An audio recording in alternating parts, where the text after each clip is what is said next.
Muy bien, pues bienvenidos a esta nueva sesión de CIMNE. Ahora acepto.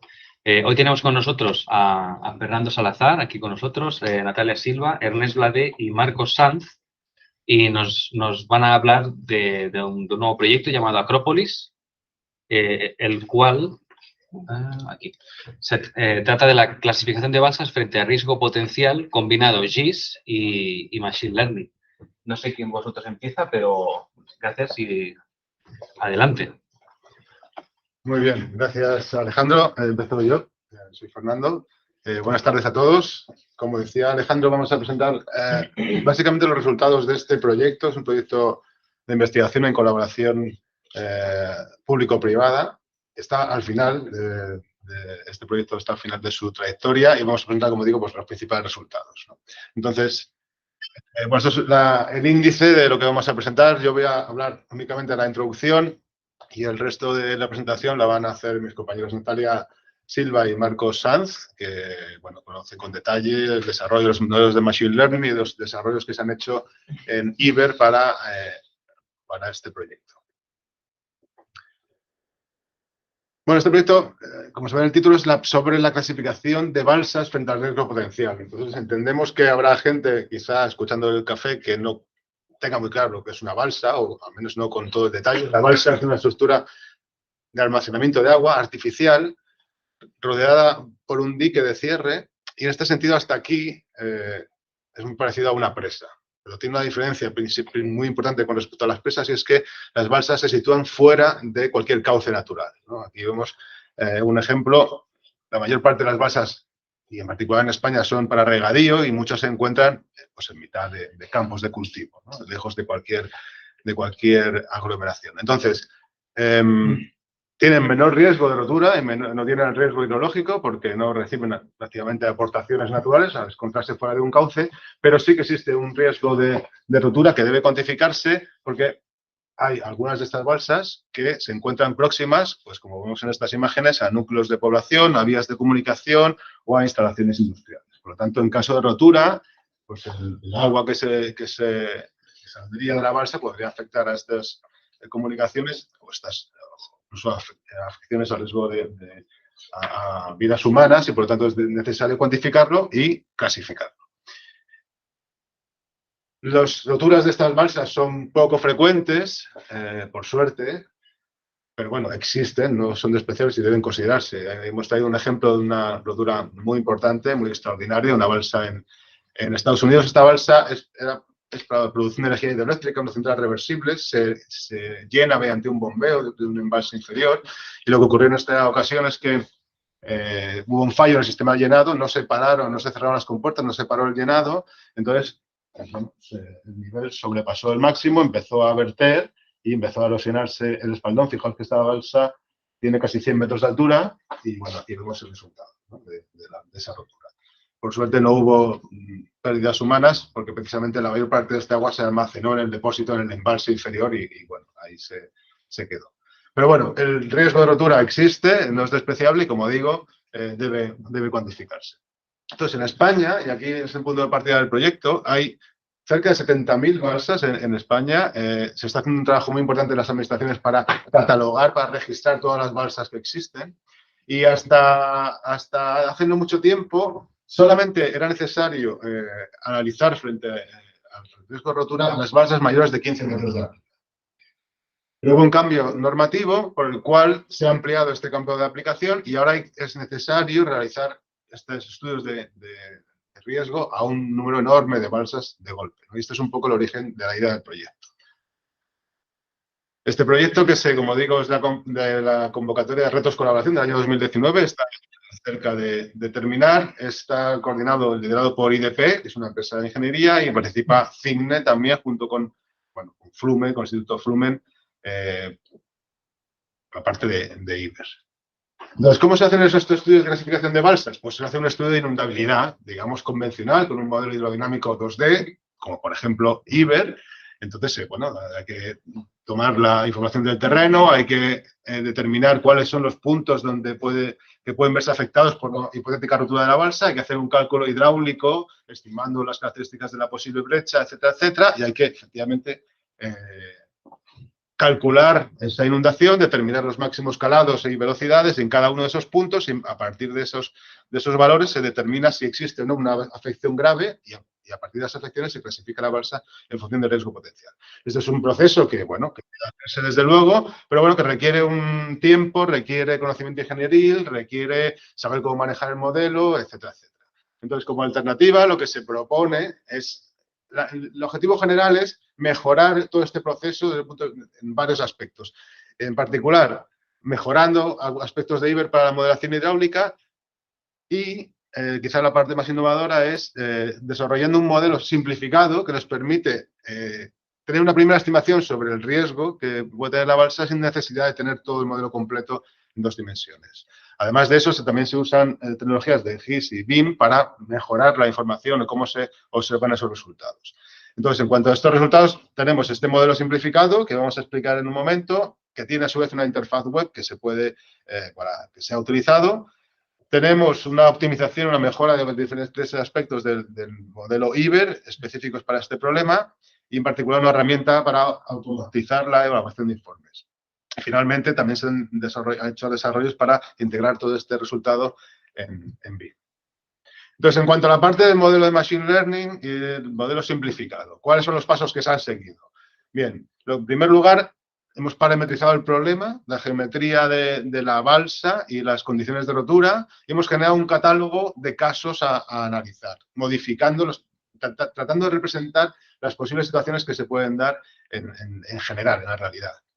Entonces, estos casos hipotéticos, sintéticos, se han generado de una forma automática y se han calculado con el método, con el modelo Iber.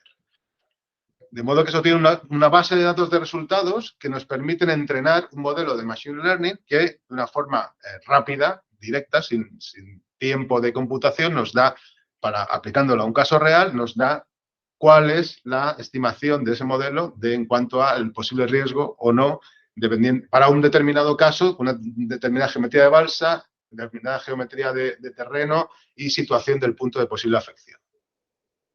Entonces, lo que hemos hecho ha sido parametrizar, generar un modelo sintético, una geometría tanto de la balsa como del terreno alrededor sintética, y para eso hemos determinado unos parámetros.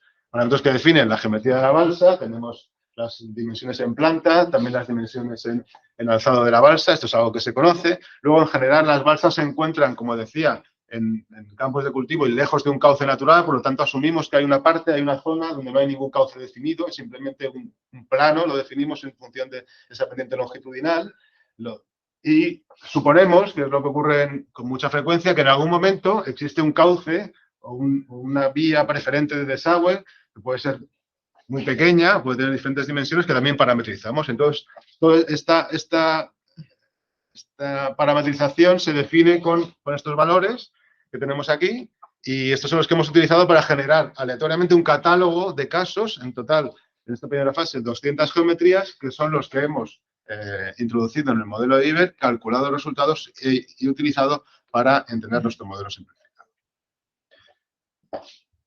Bueno, hasta aquí la introducción. Ahora cedo la palabra a mis compañeros que van a continuar con el resto.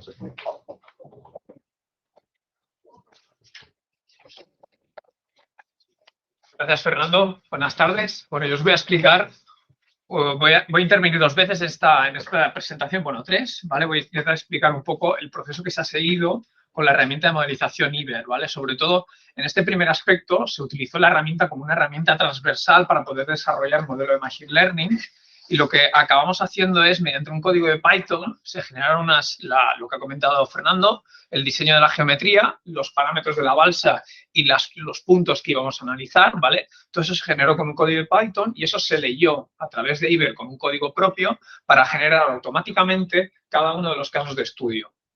Una vez creado esos casos de estudio, que es una creación de las superficies, de las condiciones de contorno, la malla, la asignación del MANI y la definición de la brecha, se lanzó el cálculo, un cálculo paralelizado que hablaremos más tarde.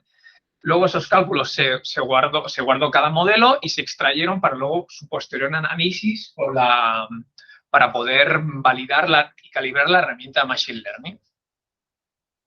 lo que tenemos, pues bueno, es un proceso, esto es una imagen, pero bueno, en un vídeo lo que veríamos pues es ese proceso de generación de modelos. En este caso se pone un ejemplo, está generando el caso número 2 de 1000, ¿vale? Pues aquí pues automáticamente se van leyendo esos datos de la geometría, se cargan esos datos de geometría, se compone esa geometría, se definen los parámetros hidrodinámicos, se rompe la brecha y se analiza la propagación de la onda de la avenida.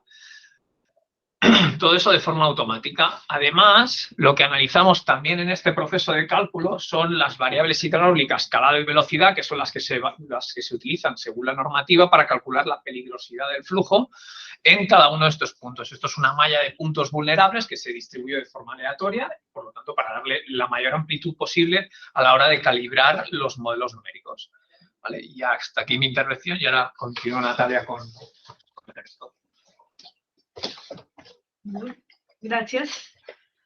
Bueno, ya siguiendo con lo que nos estaba contando Marcos, ya en este punto nosotros ya tenemos todos nuestros datos que están listos para ser usados con el modelo de Machine Learning. Para los que no están muy familiarizados, Machine Learning es lo que busca, es reproducir un sistema que reproduzca unos resultados sin hacer toda una intervención interna, por decirlo así, sino que buscan los patrones y con datos de entrada y con datos de salida. Machine Learning se divide en dos partes, con supervisión y sin supervisión. Con supervisión es cuando el modelo tiene datos de entrada, datos de salida, y él aprende de esas relaciones.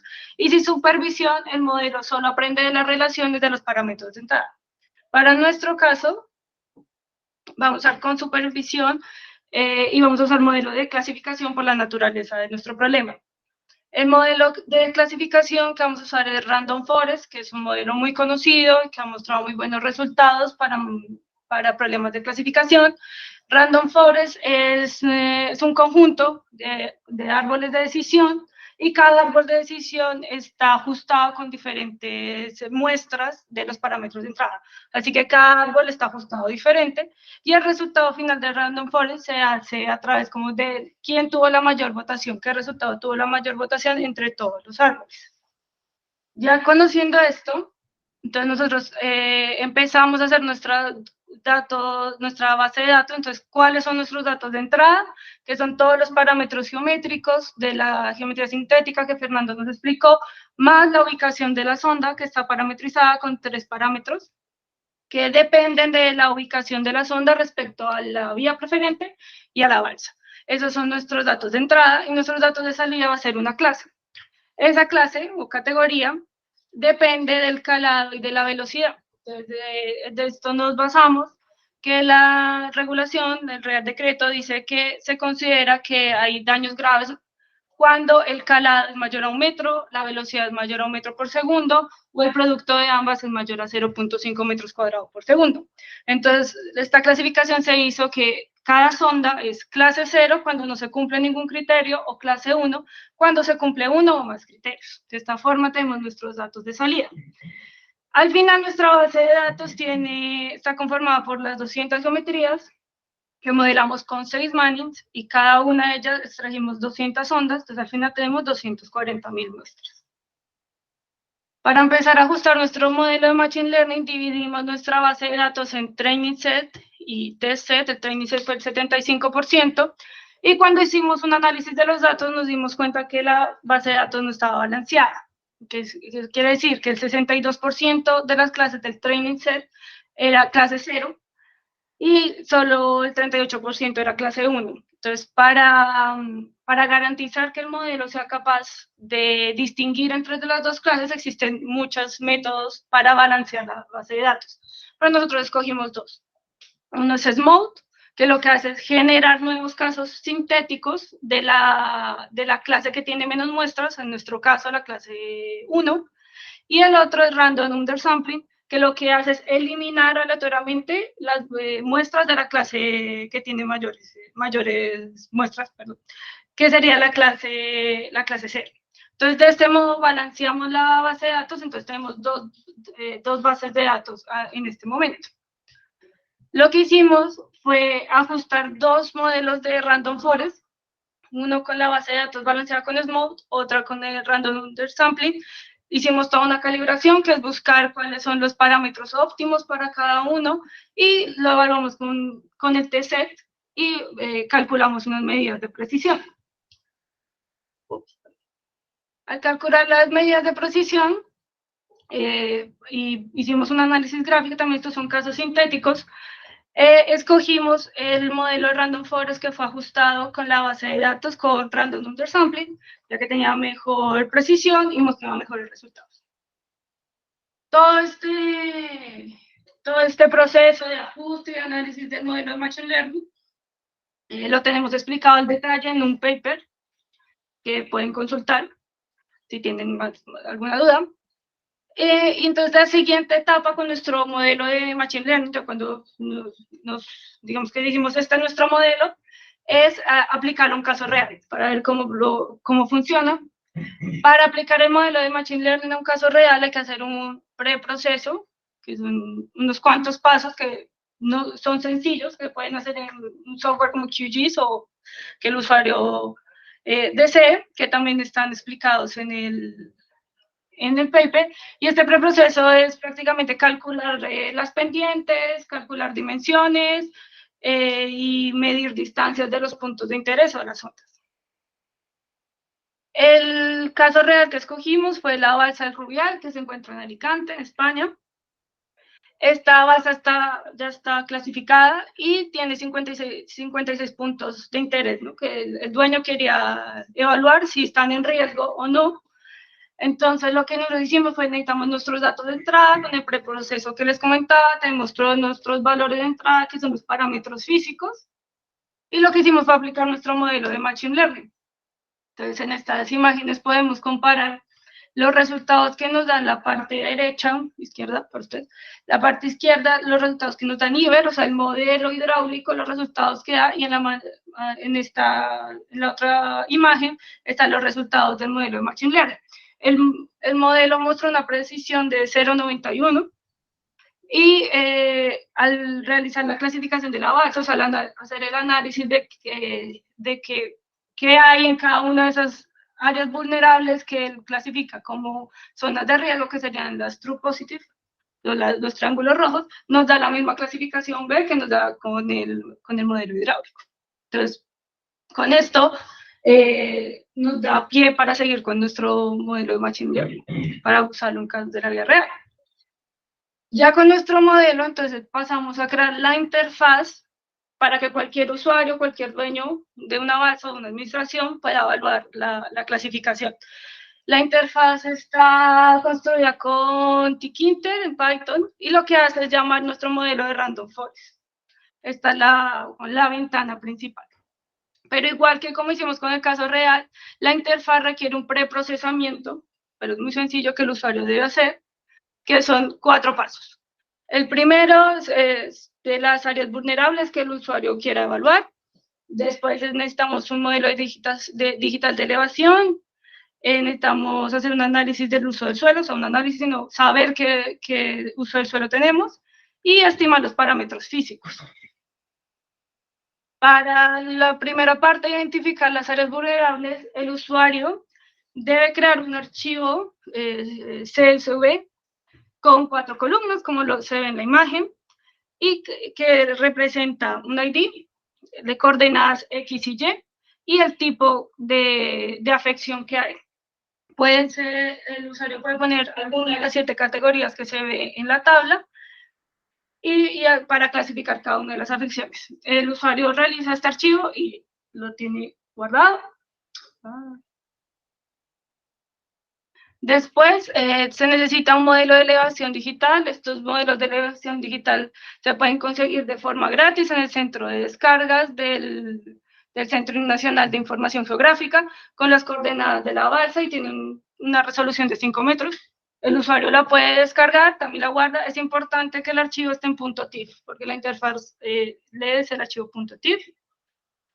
Igual con el uso del suelo, si el usuario no conoce las características del terreno adyacente de la balsa, se puede descargar un geopackage con toda la información del uso del suelo. Por ejemplo, en la figura vemos un ejemplo de una balsa con los tipos de suelo que tiene, y con las leyendas se puede saber qué tipo de suelo es, y se puede buscar coeficiente de Manning que corresponde. Y por último, serían los parámetros físicos, que es lo que decimos de pendientes, longitudes. Digamos, por ejemplo, esto está hecho en Google Earth, pero el usuario también lo puede usar en cualquier plataforma que desee, que sepa manejar. Ya con todos los parámetros listos y los dos documentos que necesita,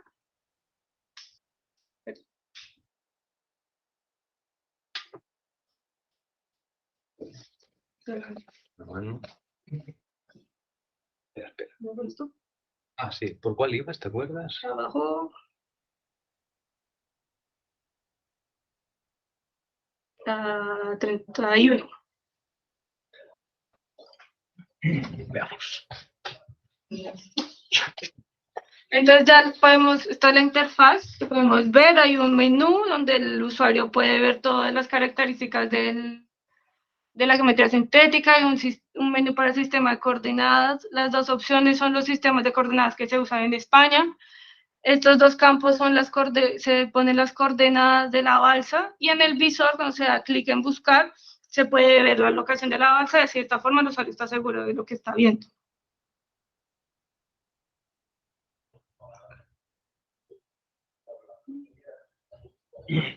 Después pasamos a los parámetros físicos, que vemos que tanto está el menú para llenarlos, que fue los que el usuario midió en Google Earth o en QGIS o donde sea, y el usuario lo mete manualmente.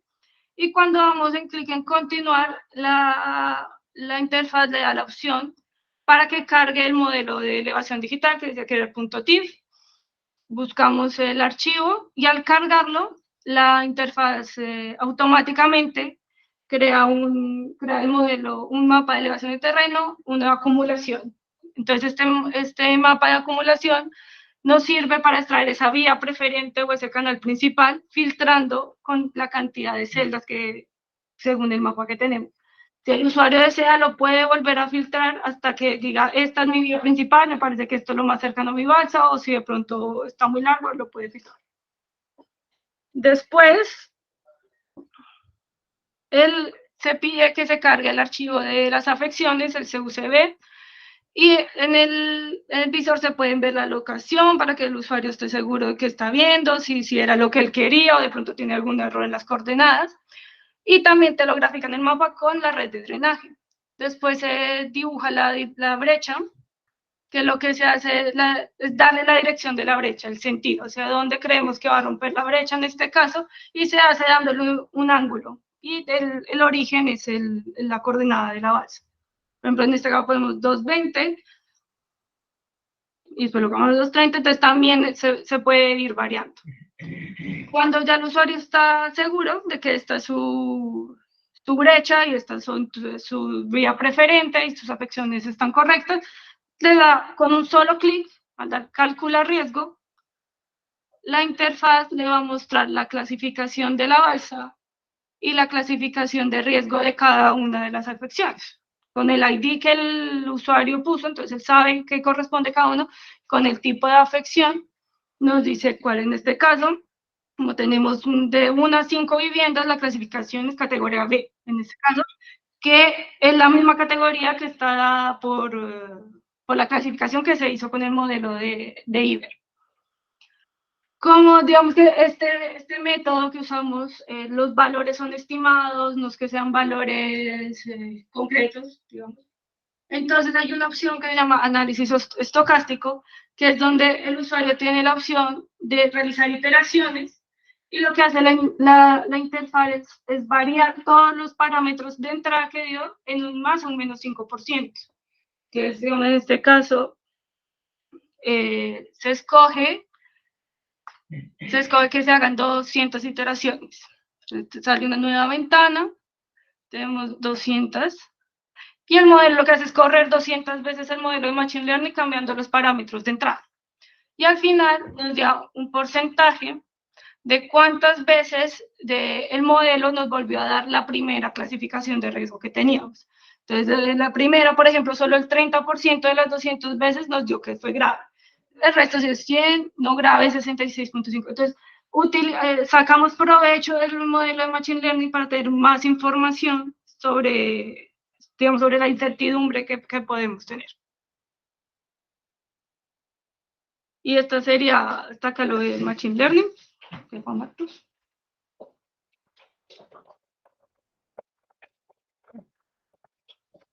Bueno, pues una vez desarrollado este modelo de Machine Learning, tuvimos que hacer unos pequeños desarrollos para la herramienta de Iber para que fuese más funcional, no solo para la calibración y validación del modelo de Machine Learning, sino también para que fuese más útil para los usuarios en el caso de que decidiesen utilizar el método completo. ¿Vale? Para ello, el primer cambio y más sustancial que hicimos de una versión a otra fue desacoplar el cálculo de la brecha de los parámetros del problema. ¿Vale? Antiguamente la brecha se tenía que activar, ¿vale? Ahora en las versiones actuales la brecha no se tiene que activar, simplemente se tiene que definir y el usuario puede o no decidir si se calcula. Esto lo que te permite es realizar un análisis multiescenario donde tú puedas tener diferentes zonas de rotura o diferentes brechas en diferentes balsas, ¿vale? Y calcular cada una de ellas.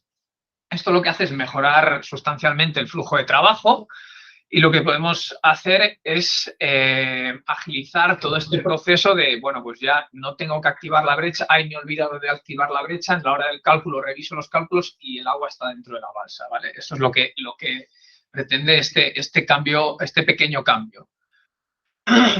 También lo que hemos hecho ha sido paralelizar el código para realizar cálculos con tarjetas gráficas. Iber está parcialmente paralizado en OpenMP. Esto significa que puede calcular con diversos núcleos de la CPU, ¿vale? Pero la tendencia actual es a utilizar las tarjetas gráficas para hacer cálculos mucho más rápidos que con la CPU. ¿Esto qué supone?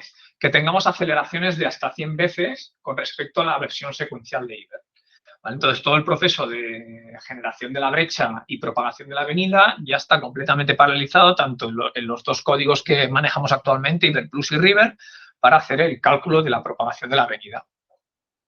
Esto supone un cambio sustancial de paradigma porque podemos utilizar modelos mucho más detallados con un nivel de detalle tan grande como el que te puede proporcionar el modelo digital de elevaciones, ¿vale? Lo que al final repercute en una mejor calidad y resolución de los resultados obtenidos de carácter hidrodinámico. Y esto al final repercute directamente en la clasificación de la balsa, porque si nosotros estamos usando un modelo digital de elevaciones de 25 por 25, no es lo mismo que uno de 2 por 2, como los que hay actualmente en España. Finalmente, otra de las mejoras que realizamos para el proyecto fue la extracción de resultados de forma automática y masiva. Para ello, lo que hemos desarrollado es una herramienta de generación de reportes, de informes, que lo que te permite es, en base a los datos de los puntos vulnerables, es decir, las coordenadas que hemos mostrado antes de esas zonas donde queremos analizar los resultados, lo que te permite Iber es extraer los datos de un informe básico, que lo que básicamente son datos en crudo, ¿vale? Y luego generar, si queremos, un informe en formato HTML que lo que hace es aglutinar toda esa información en un pequeño documento, ¿vale? En la que también se incluye pues, los datos de la geometría del modelo, de la malla del modelo y otras particularidades propias del modelo. Aquí lo que podemos ver es un ejemplo de cómo funciona esta herramienta, ¿vale? En la que, pues, bueno, pues, el usuario dice, pues voy a hacer un informe básico y ahora pues tenemos una serie de opciones en la que podemos ir diciendo, pues yo quiero que se marque la evolución del punto, la mapa de máximos, cuán grande puede ser este marco donde hagamos esta foto, ¿vale? Si queremos señalar la ubicación, si la queremos hacer transparente, el tipo de visualización de la malla, pues bueno, aquí una vez dado a ejecutar, lo que va haciendo es ir punto por punto. Después de hacer un filtro en aquellos puntos donde no tenemos resultados, porque realmente si no tenemos resultados no tiene sentido que hagamos este análisis, pues lo que está haciendo es ir haciendo capturas de pantalla y posterior a la captura de pantalla lo que se hace es graficando la evolución de las variables hidráulicas en estos puntos, calado y velocidad, que son las que exige la normativa para evaluar el riesgo para clasificar las balsas, ¿de acuerdo? Este proceso puede ser más largo o más lento en función del número de puntos, pero bueno, como veis aquí, pues no recuerdo si eran unos 25 o 30 puntos. Esto es lo que tarda en analizarlo. Y una vez que tenemos esto, lo que se guardan dentro de una carpeta del propio modelo para que el usuario pueda utilizarlos como considere. Si no, lo que hace es hacer un reporte en formato HTML, que lo que hace es básicamente estas capturas de pantalla, las va pegando una tras de otra con las coordenadas, etcétera, etcétera, para que el usuario pueda utilizarlos. Y, bueno, pues... estoy yendo al revés, perdón, decía yo. Y finalmente, la última parte del proyecto es la integración con GCBIM, ¿vale? Yo tengo que disculparme porque yo no hice esta parte, la hizo Miquel Borràs, que es la contraparte de la empresa, de IDP, ¿vale? Y básicamente lo que pretendimos aquí es como una reclamación casi histórica para los usuarios de Iber, es integrarlo todo con BIM. ¿Vale? La integración con BIM puede ser más o menos compleja, en este caso es relativamente sencilla, pero hay que tener en cuenta que los resultados que se extraen de un modelo bidimensional como Iber son precisamente bidimensionales, es decir, es una imagen como en planta de las variables hidráulicas, ¿vale?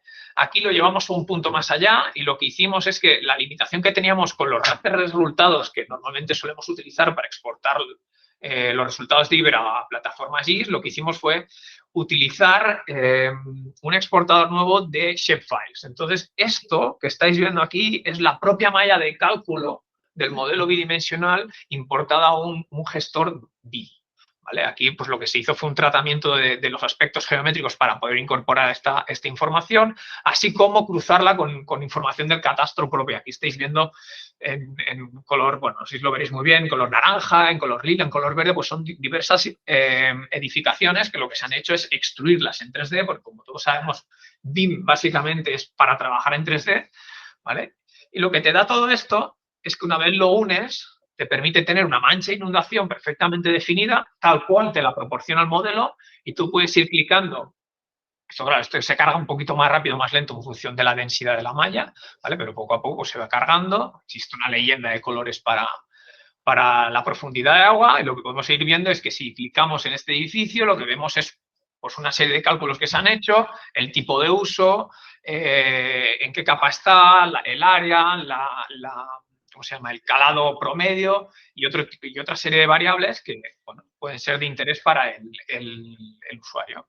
También, si vamos clicando por en medio de la zona de estudio, lo que estamos viendo, precisamente en este caso, como es el mapa de calados, lo que estamos viendo es el calado en cada uno de esos puntos que se están clicando, ¿vale? Es una información que te da directamente el programa BIM gracias a la incorporación de los datos del modelo Iber en shapefile. ¿Vale? Aquí, bueno, esta es una torre de alta tensión, que bueno, pues en algunas zonas está inundada, pues se dice la cota o el calado de agua que tiene esa zona. Es el primer término. Se da un valor promedio porque estas, como son elementos areales, pueden estar afectados por más de un elemento de la mar y por lo tanto se hace un promedio de lo que está afectando. ¿De acuerdo? No, al revés, qué manía. Y nada. No sé si Fernando quiere cerrar. Pues nada, con esto acabamos y hay preguntas. ¿Todo hay preguntas? Gracias.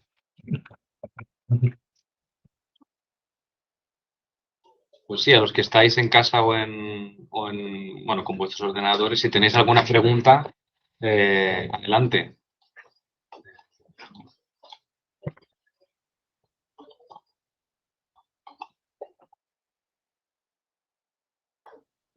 Yo de mientras, que no lo hago por cortesía, lo hago porque me interesa de verdad. El tema del portal al GPU, ¿fue muy dramático o fue relativamente sencillo de hacer? A ver, aquí tenemos dos líneas de investigación separadas. Una Iber Plus, que son los compañeros de la Universidad de Vigo junto con los de Coruña. Ellos están trabajando en un modelo basado en Iber, en el código de Iber, que es Fortran, y que lo que hicieron fue traducirlo a C++ primero, y después lo paralizaron en CUDA C++. ¿Vale? No te sé decir si sufrieron mucho. Eso fue una tesis doctoral, ya te lo digo ahora. ¿Vale? O sea, puede haber sufrido más o menos. La diferencia con lo que hemos desarrollado nosotros, que es la parte de River, es que es el código propio de Iber que está en Fortran, pero lo que hemos hecho es Fortran CUDA. Entonces, bueno, pues una serie de subrutinas que lo que se hace para paralelizarla, todo lo que el bucle en sí, lo que se hace es separarlo y llamarlo como un kernel. Entonces, allí se ponen las variables que hay dentro de ese bucle, se especifica, se hace la llamada al kernel y eso luego es otro archivo que se ejecuta de forma paralela en la GPU. No es muy dramático. Para Fortran CUDA no es muy dramático. Para C++ CUDA puede ser que sea un poquito diferente. No te sé decir. Vale. No, era por curiosidad. Sí. Lo interesante de todo esto es que, por ejemplo, en el caso que ha enseñado Natalia, las aceleraciones eran de 60. Es una muy buena aceleración, teniendo en cuenta que para comenzar el modelo original tenía muchos menos elementos, nosotros nos fuimos como a 3 o 4 veces más elementos, estamos hablando de 1.700.000 elementos, y tardaba media hora calcular o menos. ¿Sabes? Esto con una CPU, pues 60 veces más. ¿Qué te puedes esperar? Ahora, lo que tardamos ahora con una GPU son 5 minutos, no te da tiempo ni un café. Bueno, también mejoras mucho el modelo, está muy bien. Este es un avance importante. No, está claro. ¿Alguien en casa? Si no, pues ¿alguien quiere hacer algún comentario complementario que quede para la posteridad en el vídeo? Me ha parecido muy interesante lo último del análisis estocástico. Esto no lo sabía, no me lo habéis contado. Me ha parecido muy interesante, la verdad, y le da consistencia al modelo, porque realmente si al final le pides que te haga otra serie de simulaciones cambiando, variando ese más o menos 5% y te sigue diciendo que es clasificación tipo B, dices, ostras, hombre, está muy bien, le da mucha consistencia. Esto no es ninguna crítica, es un comentario positivo.